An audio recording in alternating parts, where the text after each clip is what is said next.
In the middle of the 20th century, a dark and evil power was sweeping over Europe. It would plunge the world into the bloodiest war mankind has ever known, and come with it a razor's edge of victory. A victory that would have meant that the world as we know it would not exist today. In the mid-1930s, democracy was in retreat.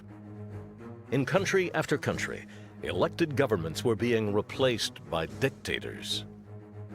The most feared dictator of all was Adolf Hitler, the charismatic and ruthless ruler of Nazi Germany. Now, deutsches Volk hilft dir selbst. Jeder soll helfen. He had declared his people to be the master race, with the right to conquer, enslave, or exterminate all who opposed them. To his enemies, he promised total war.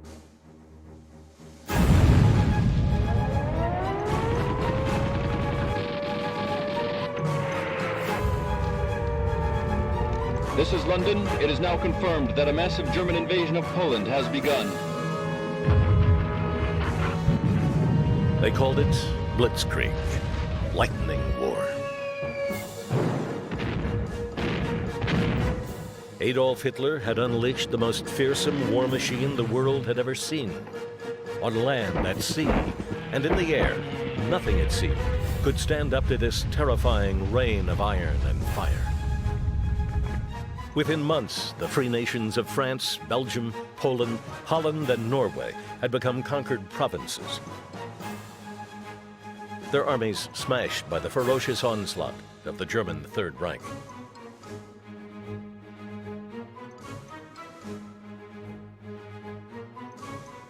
As a Nazi dawn breaks over Europe, only Great Britain stands against them, bloodied, battered, but defiant. We shall fight on the beaches, we shall fight on the landing grounds, we shall fight in the fields, we shall never surrender. Unable to dominate the skies over the English Channel, Hitler calls off his planned invasion of Britain. Instead, he turns to another weapon, starvation. He orders his navy to sink all ships heading for the island nation. But Hitler had an appetite for conquest that was far from satisfied. In September of 1940, he signed a pact with the dictator of Italy and the emperor of Japan. Together, they planned to dominate the world. In June of 1941, they attacked Russia. 6 months later, on December 7th, 1941, it was the United States' turn.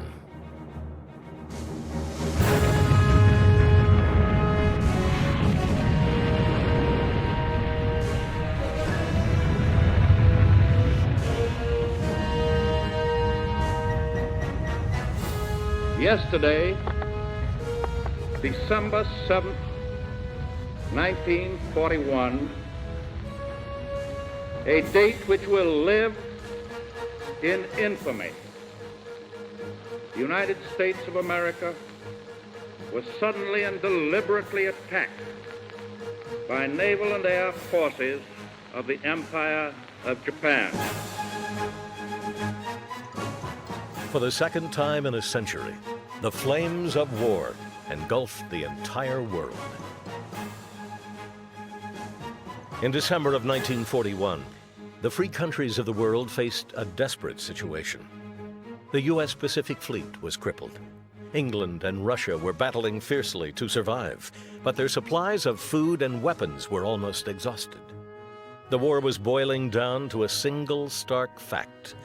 Ships had to reach Britain, or the war would be lost. As 1942 dawns, it is the vast, uncompromising Atlantic Ocean that is the battlefield on which the future of the world will be decided.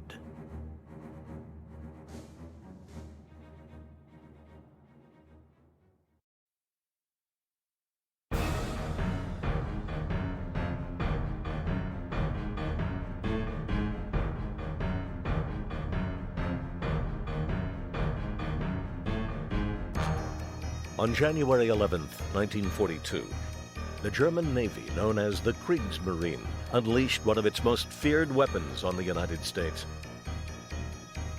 Unseen predators, hunting from beneath the waves, striking terror from the dark depths. The U-boat. Known as Operation Drumbeat, 5 U-boats were to roam the eastern seaboard of the United States and sink every American ship they could. Unprepared for war, the United States had no plan and few ships to combat the threat. Coastal cities kept their lights on at night, unaware that the U-boats just offshore used them for navigation. The U-boat skippers called it the happy season. The Allies called it a slaughter. By June of 1942, the figures were alarming. 1 U-boat had been destroyed for 111 Allied ships sunk.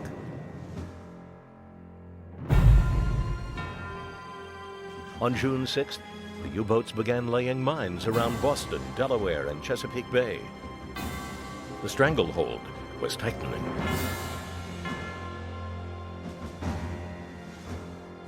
Allied ships formed convoys, 40 or more merchant ships with Navy escorts. For those who fought their way out onto the high seas, the danger had just begun. The Atlantic Ocean, vast, merciless, and completely unforgiving. But in early 1942, the merchant ships faced more than just the cold, brutal elements. Out here, the U-boats roamed free. They called them wolf packs, and they went about their business to deadly effect, shadowing the convoy by day, waiting for darkness to fall. Once a U-boat skipper located a convoy, he would radio its position to headquarters and then wait while all nearby U-boats assembled.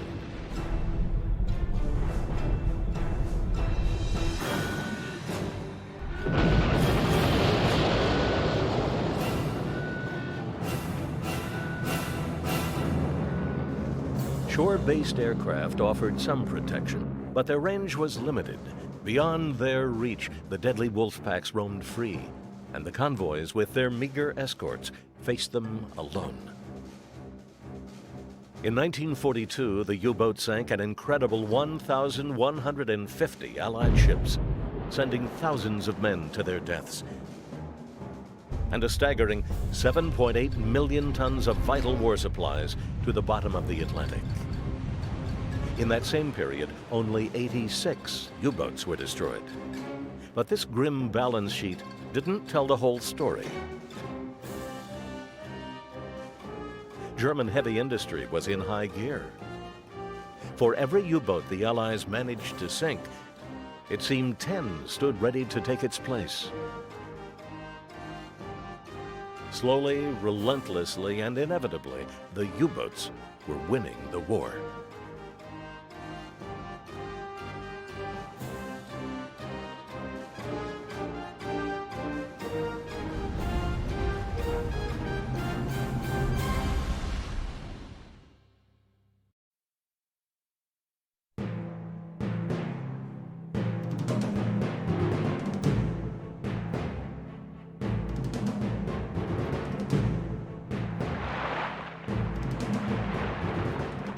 Early in 1943, the Allies faced a simple choice: come up with a plan to defeat the U-boats or risk losing the war. The plan that was devised was simple. The U-boats were at their most lethal in the gaps beyond the range of shore-based aircraft. Those gaps had to be filled. It was time for the hunted to become the hunters.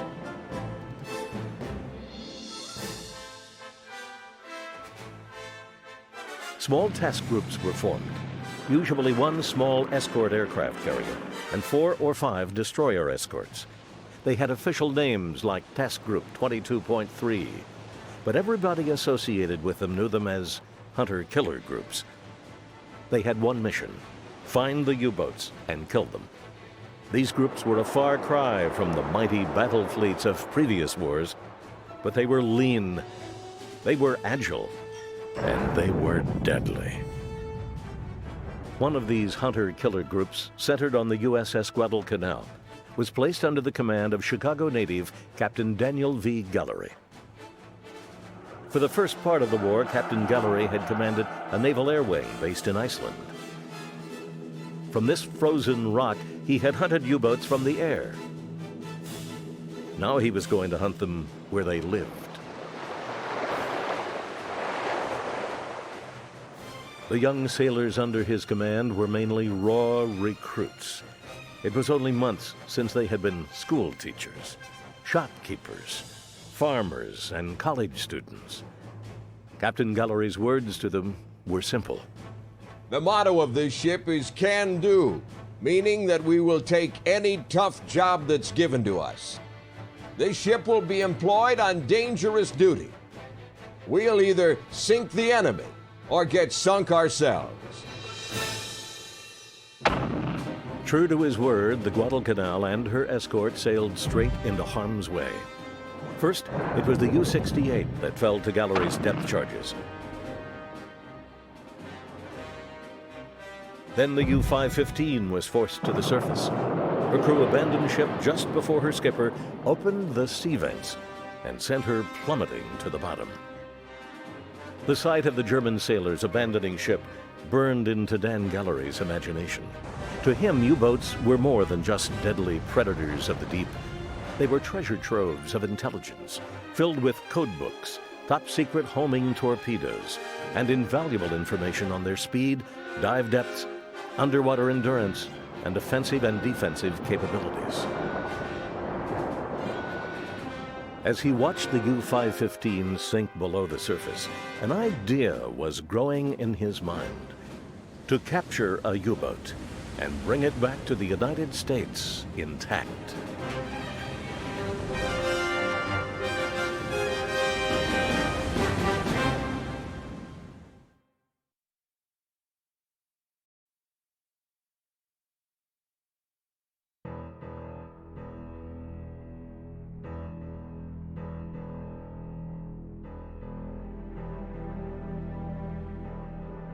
To the men of the hunter-killer groups ordered to seek out and destroy the U-boats, the Atlantic was a vast and lonely place.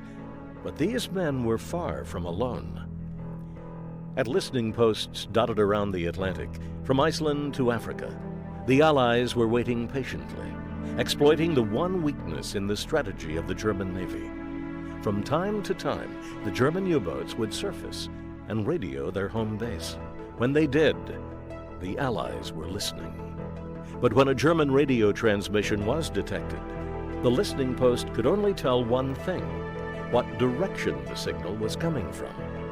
The information from all these listening posts was transmitted to Washington, D.C., where it was routed into one place, a top-secret tracking room known only as F-21. This secret tracking room was staffed heavily by the Waves, women accepted for volunteer emergency service. Here, the battle against the U-boats played out like a giant chess game, a game with real and deadly consequences. On the morning of May 14th, 1944, somewhere in the Atlantic Ocean, a U-boat started to radio its home base. Iceland monitoring station is detecting a radio transmission. Possible U-boat on the surface. Bearing to signal 195. Check with the other stations. See if we can get a fix on it. Africa Station is detecting it too, sir. They report bearing to signal 280. America Station reports bearing to signal 125. Attention. As you were. What have we got this morning? Plotting a new contact now, Commander Knowles. It looks like the same U-boat we've been after for weeks. Keeps appearing for a moment, then vanishes again. Starting to think it's a ghost, sir. That's a confirmed U-boat transmission. Checking area for merchant ships now. How long have you been tracking this boat? 10 weeks now, sir. We've steered all of our merchant ships away from it, so she hasn't sunk anything this cruise. I'd say she's heading for home, sir. Not if we have anything to do with it. Where's the nearest hunter-killer group? 300 miles south of the contact, sir.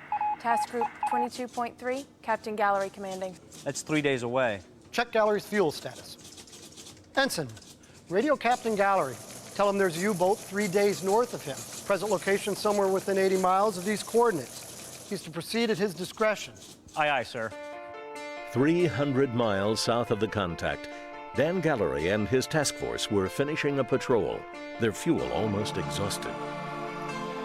In F-21, they could only wait, knowing they were sending Captain Gallery and his men at full speed towards an enemy that was fully armed and lethal. Sir, Captain Gallery reports surface radar contacts. He says they appear and then vanish. He also reports sonar picked up unusual noise in the same area. Sir, Gallery just ordered his aircraft to attack. Good. By dawn, I hope we see the grave of that sunken enemy sub.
We just received this, sir.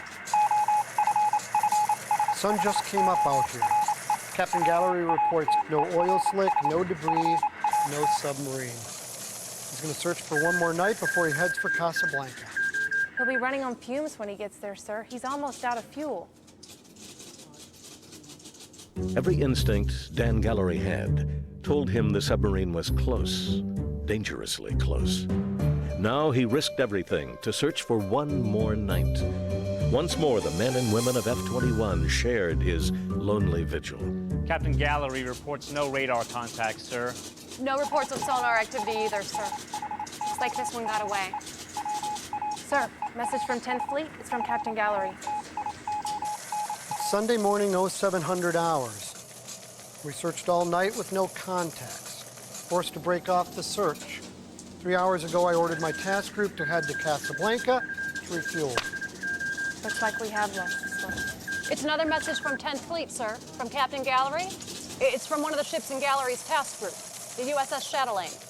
They're reporting a submerged contact 600 to 800 yards off the bow, evaluating it as a possible submarine. Sir, if it is a sub, she's in perfect position to attack. Gallery's got to get to her first.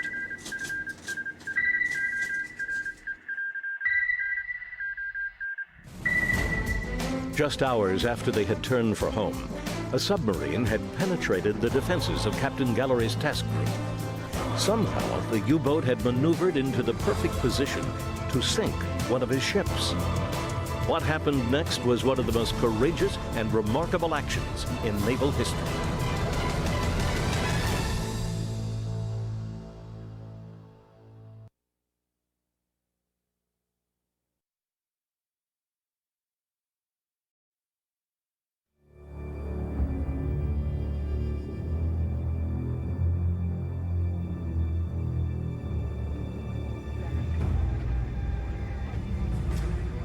Frenchie to Blue Jay, investigating possible sound contact, over. Candy to Friskies, stand by to assist on sound contact. As all submarine hunters know, you treat a possible contact as real until proven otherwise. General quarters, all hands, general quarters. Blue Jay to Dagwood, take another escort and assist Frenchie. Leave other escorts with me. Out. Pillsbury turning toward contact at full speed, sir. As Dan Gallery sent his destroyers in, he put more aircraft, call sign Friskies, into the air. His words to his pilots were simple. If the sub surfaced, they were to use no big stuff, but to chase the crew overboard with .50 caliber fire. He wanted this sub, and he wanted it intact. Candy to Frisky 1 and Frisky 7, contact is 3 miles astern of us. Contact evaluated as sub. Am starting attack. The chatelaine fired first with a pattern of 20 hedgehogs. Each had a 32-pound warhead that armed on contact with the water and only exploded if they hit something. For long seconds, they waited. No explosions came. The Pillsbury and the USS Jenks prowled warily, probing the water with their active sonars as the chatelaine turned to make a depth charge attack on the contact. I've spotted sub. I'm gonna try to get a closer look. Spotting a submerged shape from the air, one of the aircraft made a diving attack, marking the position with gunfire. I put a shot right where he is. I can see him at 2,500 feet. I'll put down another burst. Just put down another burst. At first I could see him clearly, but he's fading now. He's going deeper. A submarine under attack had one chance: go deep, fast.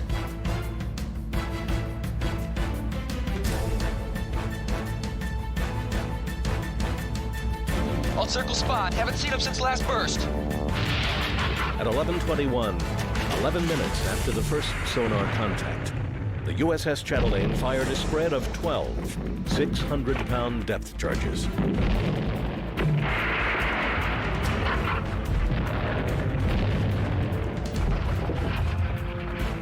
The next words came from one of the pilots in the air. You struck oil! Sub is surfacing! As U-505 broke the surface, she was wounded, cornered, and still highly lethal. Subsurfaced 8,000 yards from Pillsbury, off starboard quarter. Dan Gallery wanted the Germans to know it was time to abandon ship. For 6 long minutes, terror rained down on them. Pillsbury's opening fire. Range 3,000 yards and closing. The U-boat was turning in a circle, her rudders jammed by the depth charges. Suddenly, she fired. Submarine's firing, sir. Torpedo in the water. Torpedo in the water. The Chatelaine fired back. Stay clear where we fire torpedoes. Torpedo in the water. Both torpedoes missed. Dagwood to all destroyers, cease firing, cease firing. Candy to all aircraft, cease firing. Don't attack unless sub attempts to submerge. 6 minutes after the U-boat surfaced, the shooting stopped.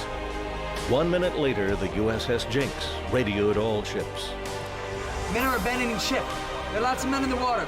It was then that, booming over the loudspeakers of the USS Pillsbury, came an order not heard on a U.S. warship since 1850.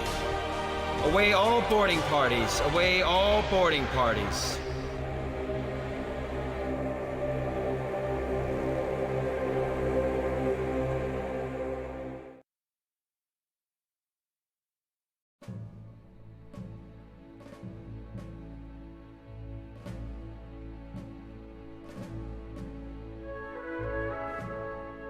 We had been hunting this submarine, the U-505, for about a week. And it was a game of hide and seek, you know, as those things always are. And we got close to him several times, and he'd get away from us. Well, finally, on Sunday, June 4th, just at noon, we ran right over the U-505 with our destroyers, got him on our sonar. When we went on Schleichfahrt, what we call it, everybody has to be noiseless, and we could hear, even here in the Centrale, the signals of the Aztecs. Well, then we went slowly up to 11 meters, that's the periscope depth.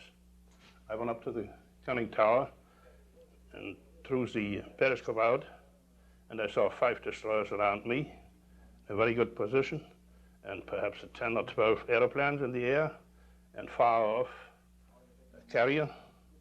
And then we fired 2 torpedoes and went down as far as we could.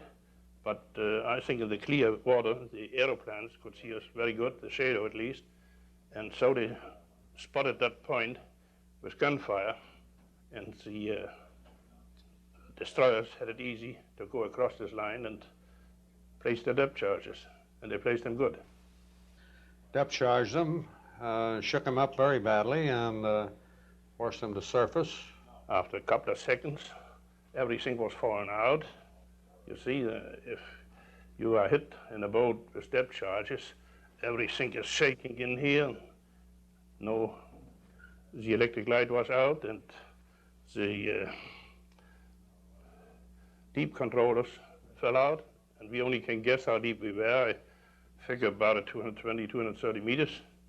So we blew on and came out of the water like a cork because we couldn't control it. Now there's the first one out of the conning tower, and saw the situation. Still the 5 destroyers around us and a couple of machines in the air, and they were shooting at the boat. And I gave the order, everybody out of the boat, sink the boat, and this order was repeated by the chief engineer. Captain Langer gave the order to abandon ship and scuttle. And as his boys were going overboard, ours got aboard, and we were very lucky indeed. We got aboard just in time to close the scuttling valves and keep her afloat. I think they didn't open the valves enough, and not fast enough, and as I understood, the forward tank didn't float correctly. And I took her in tow and brought her to Bermuda.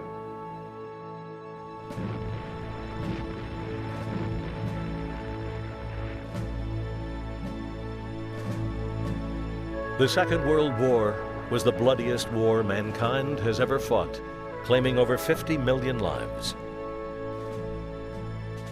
In places, it brought out the worst in human nature, and in places, the best of the human spirit.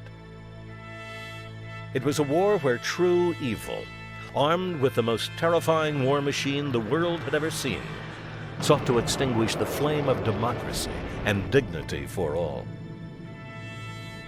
Against this onslaught of the tyrants and the dictators stood young men and women who just months earlier had been school teachers, farmers, factory workers, or students. When Captain Daniel Gallery and his task group put out to sea, it was to a battlefield that was vast, hostile, and unforgiving of mistakes. They were facing the deadliest submarine force in history, which in 1943 had brought Britain to within weeks of being starved out of the war. The men who captured the U-505 were citizens who had become sailors, and sailors who made history. In the end, the war was won, not by generals and admirals, but by countless acts of individual courage and sacrifice. We may never know all the names and all the moments of bravery and heroism that history failed to record, but we will never forget the freedom they won for us. In the waning days of the Battle of the Atlantic, the fight became a rout, with most of the feared U-boats joining the 4,500 ships they had sunk in their unmarked, watery graves. The German High Command never knew that its U-boat had been captured, something that would have immediately made them change their codes and tactics. The U-505's crew would spend the remainder of the war as secret prisoners in an American prisoner of war camp. Not even the Red Cross knew they were there. In Germany, believing the boat to have been destroyed, the Kriegsmarine notified their families that they had been lost at sea, killed in action with Allied forces. It was only late in 1945, when the war was over, that they had what must have been the happiest surprise of their lives. The Americans notified them that the crew had been saved, and the sons, husbands, and fathers they thought were lost returned from their final cruise. From the rubble of its cities, Europe rebuilt democracies where dictators had once ruled. And 20 years after the war, Captain Gallery, now Admiral Gallery, and the skipper of the U-505, retired Captain Harold Langer, met once again, this time as allies. It was a tribute to the power of reconciliation and to the hope that never again would our two nations send their young men to face each other in ships of war.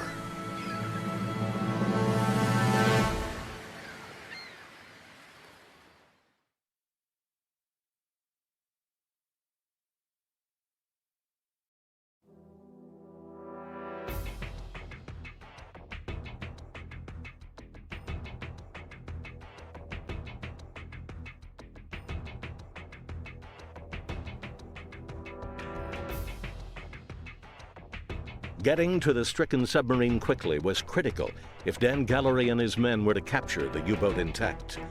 The submarine was running in a circle, its rudders jammed to starboard, and was riding so low in the water that when the boarding party came alongside, they could leap directly from the boat to the submarine's rail.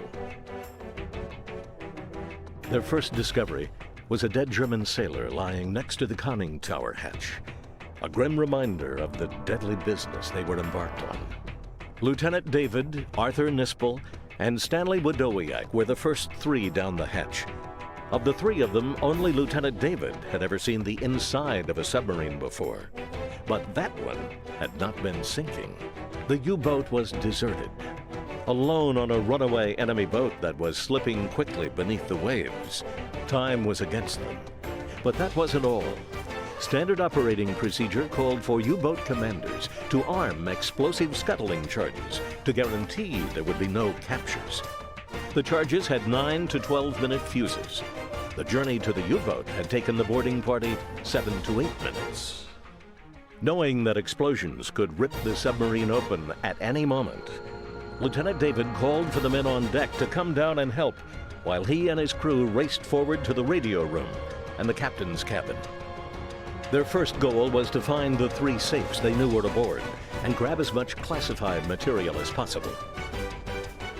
The boarders grabbed code books, charts, operating instructions, orders from headquarters, and the legendary Enigma code machine. In the end, 9 mailbags full of materials were snatched from the submarine.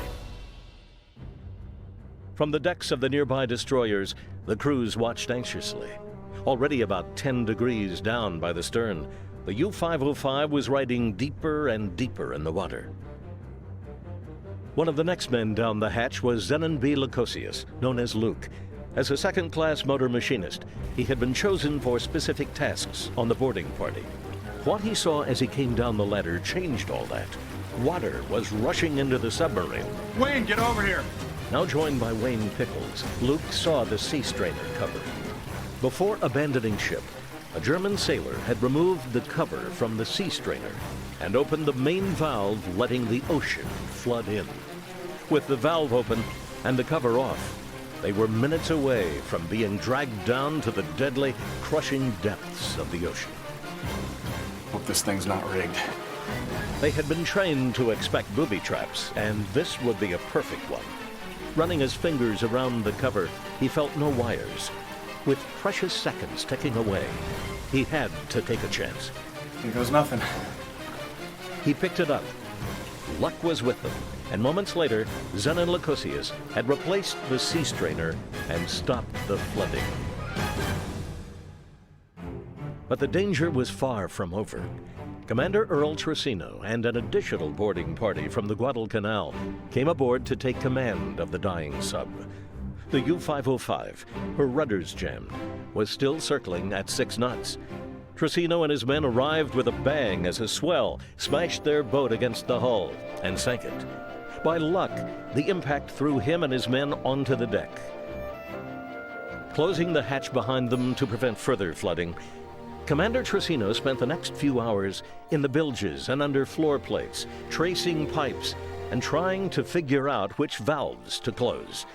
For those long hours, his fate and that of his men was locked in a death grip with a stricken enemy vessel.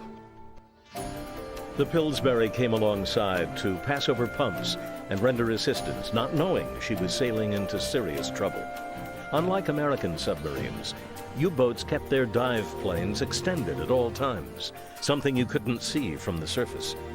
As Pillsbury came alongside to help, the U-505's dive plane ripped an underwater hole in her side, flooding 2 compartments. Even in defeat, the U-boat had teeth. Recognizing that it would need the largest ship in the task group to take the sub in tow, Captain Gallery brought the Guadalcanal in close. In an amazing act of seamanship, a tow line was attached from the stern of the carrier to the bow of the submarine. The operation was made more nerve-wracking by the knowledge that all 4 of the U-505's forward torpedo tubes were loaded and ready to fire. One wrongly thrown switch on the sub would have meant the end of both vessels. To add to the tension, intelligence said all U-boats were fitted with 14 5-pound demolition charges placed somewhere against the hull. The good news was that in their haste to abandon ship, the Germans had not armed them. The bad news was the boarders could only locate 13 of them. With the tow line in place, one of the most remarkable chapters of the story was about to begin. What the men of Task Group 22.3 couldn't know was that in a matter of days, Allied troops would storm ashore at Normandy Beach, beginning the invasion of Hitler's so-called fortress Europe. If the Nazi high command knew that a U-boat had been captured, they would immediately change all their codes. Secrecy was essential, and that meant towing the U-505 a few hundred miles to Casablanca was out of the question. The place was crawling with German spies. Orders came for Gallery to tow the submarine 2,500 miles to the British base at Bermuda. In a tribute to their seamanship, their courage, and just a little luck, they made the 2,500-mile trip through U-boat-infested waters completely undetected. The men of the task group were reminded in the strongest terms that what they had done was highly classified.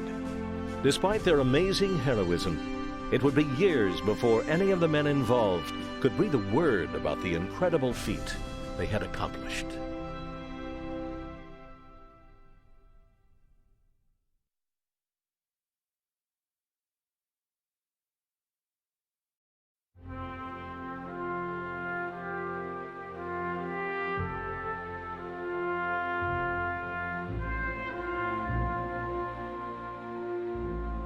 The journey of the U-505 from Bermuda to Chicago is as amazing as any of the voyages this historic vessel ever undertook. Thanks to the efforts of literally thousands of men and women, the U-505 now serves as a permanent memorial to the 55,000 men and women of the U.S. Navy and Merchant Marine who lost their lives in the Battle of the Atlantic. But the U-505 is more than just an historic artifact and war memorial. It is also a teaching tool for future generations. It teaches about war and peace, about cruelty and courage, and how ultimately the face of our enemy looks exactly like our own.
The story was that Dan Gallery, who was the skipper of the carrier on his previous trip, had blown a sub to the surface, depth charged it, and then sank it with gunfire.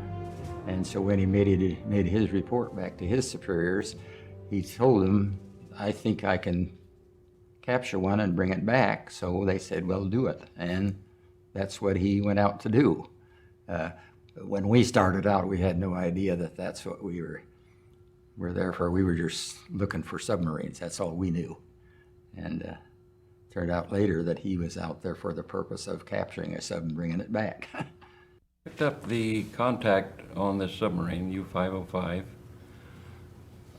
First thing I did, because it startled me so to have such a sudden, sharp contact on it, I thought maybe what happened was they had let one of our own ships cross the bow.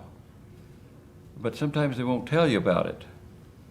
So I jumped up and looked right quick, and when I seen nothing up there, I went back to the sonar equipment and called through the voice tube to the officer of the deck, who was up on the same deck that we were in the sound hut, and told him, contact 060, either 600 yards, 800 yards, don't remember exactly.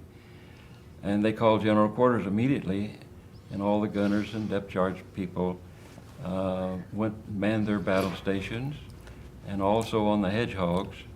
We made a hedgehog attack first, and it didn't hit anything, so they don't go off unless they hit something. So, and then we did the depth charge attack. All this happened in just a very few minutes, and it crippled it somehow, knocked the lights out inside and broke a bunch of their test tubes, and water was coming in. So they decided immediately that they must surface. We had the U-505 under surveillance for probably weeks before they finally surfaced. It would make a contact, what we thought was a contact, and go in and be nothing there, and the next night you'd go back about the same area and get that contact in about the same area, and this just went on day after day after day, and just was kind of playing cat and mouse with it until finally it surfaced. Or it was forced to surface, apparently. Captain Gallery says, cease firing. And that was, we wanted to get rid of that sub, but he had in mind to capture it. So everybody stopped firing, and we didn't know at the time, but found out later that its rudder was stuck. It could not maneuver except in a circle.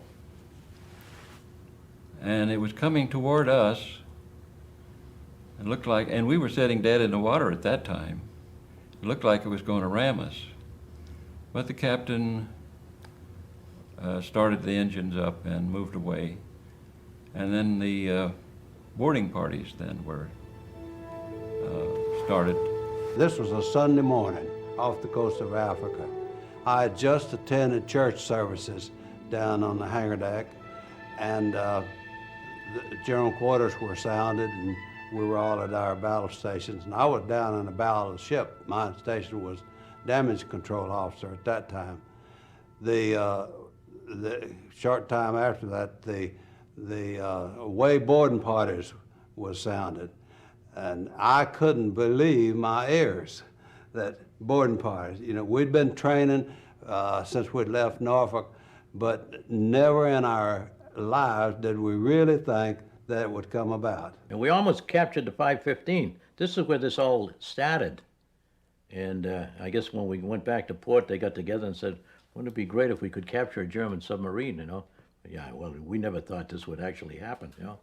So they asked for volunteers, you know, for this, and they said, well, of course, all of us volunteered. I volunteered for everything. Raiding parties, didn't make any difference what it was, you know. I mean, I was single, I could care less, you know.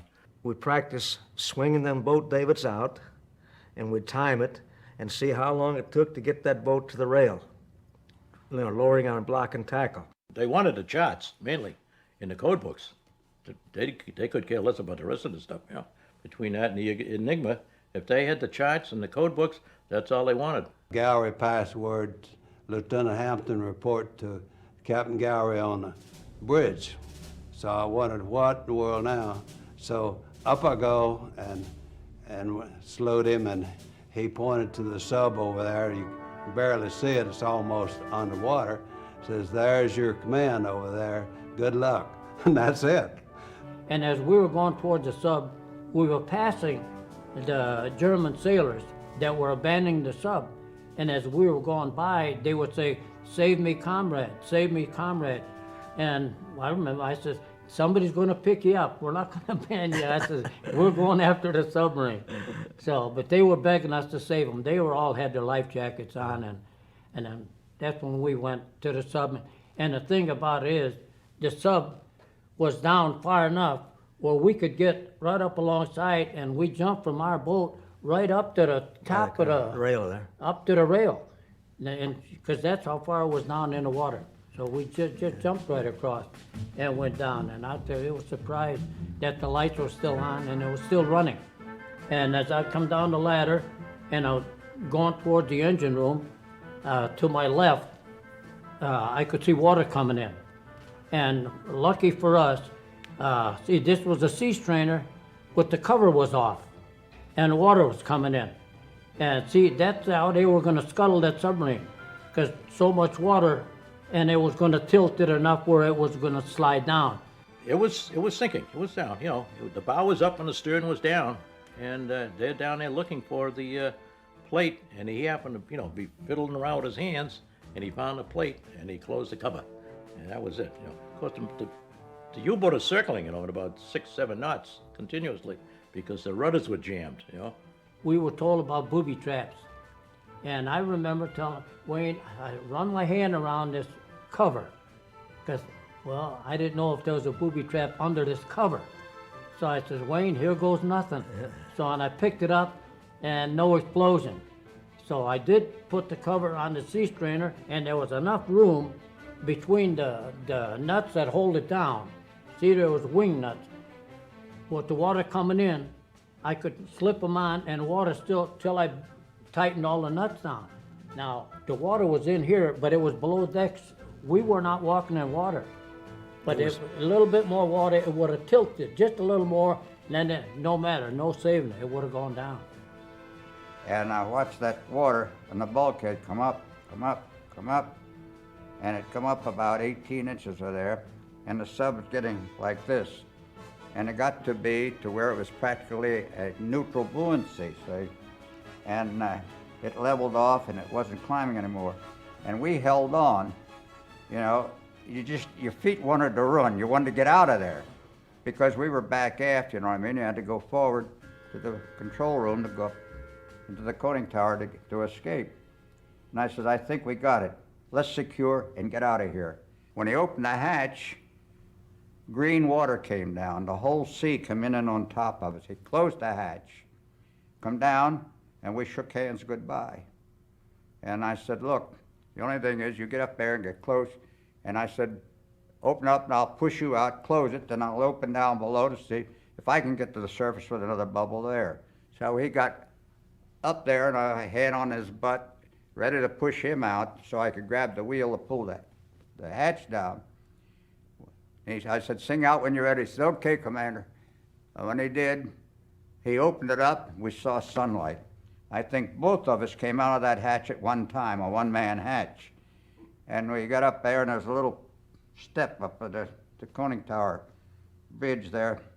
Neither one of us could talk. We opened up, and no words would come out. We just stood there and shook until we got control of ourselves. And the water, what had happened, the sub had gone down so far that her stern went down to where the water was within 1 inch of the lip of the conning tower. So we had to secure that, keep it secured.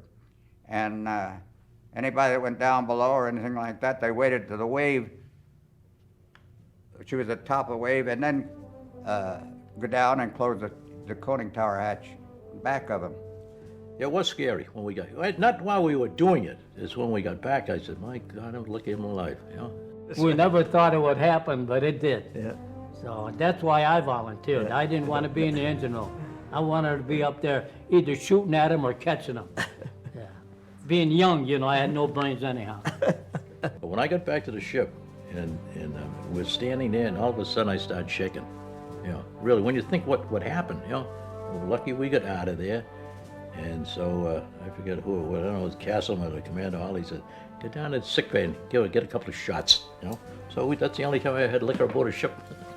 I didn't know the significance of what we did until I read a story about a German U-boat skipper who mentioned how they changed their codes. And he says we had a code book that was printed on saltwater soluble paper in case it'd go down, it would never be found. And and it says, and the Allies never knew of this new book. And they call it an address book until after the war, when they found out that the U-505 had been captured. So then I felt a little better that we did something.